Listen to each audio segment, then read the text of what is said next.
Mounts can be pretty expensive, but just how much do you need to be able to buy the rarest ones? And I'm not talking about anything you could buy from a vendor. I'm talking about the most exclusive mounts money can buy. Real money. These are the top 5 most expensive WoW mounts. Starting off the list with a price tag of $500, we've got the woolly white Rhino. Now this mount came from the trading card game and was included in about 1 of every 264 packs, meaning you had about a 0.3% chance to pull this thing if you were lucky. This came out at a time where there were very few mounts that were even close to this model, making it very unique and very expensive despite it only being a ground mount. At spot number 4, with a price tag of $600, we've got the X51 Nether Rocket Extreme. This one also came for the trading card game and had the exact same rarity as the Rhino, but the boosters for this one were way more expensive, coming in at around $450, whereas for the Rhino, it was closer to $180. And this one actually flies, so you've got that extra function too. At spot number 3, with a price tag of $750, we've got the Big Blizzard Bear. Now you got this thing from attending BlizzCon in 2008, and of all the in-game BlizzCon rewards, this one is probably the most sought after.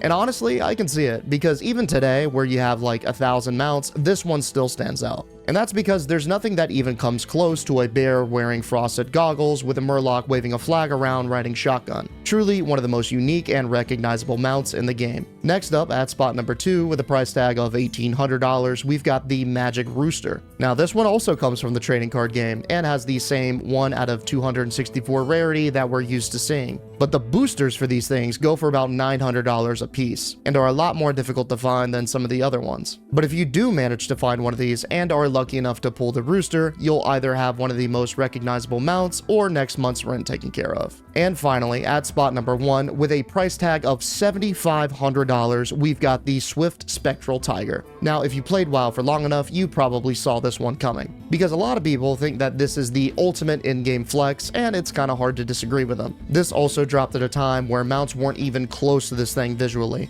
so in a sea of horses and griffins, you just had this big spectral ghostly tiger. I mean, how could it not stand out above the rest? And it was like that for many years. Now, let's talk about the price. This one also comes from the trading card game and is included in about 1 of every 484 packs. But the prices for the boosters on this one vary wildly. I found some for as low as $800, whereas others were as high as $2,000. It mainly depends on whether or not the box is still sealed, but it also looks like the Chinese variant of the box goes for less. Even today, where we've got several spectral looking mounts, this thing holds its value because of just how much of a social symbol it was for so long. Like when you think of some of the rarest items in the game, this thing is always at the top of the list. Now, is it worth the price of a used 2011 Toyota Camry?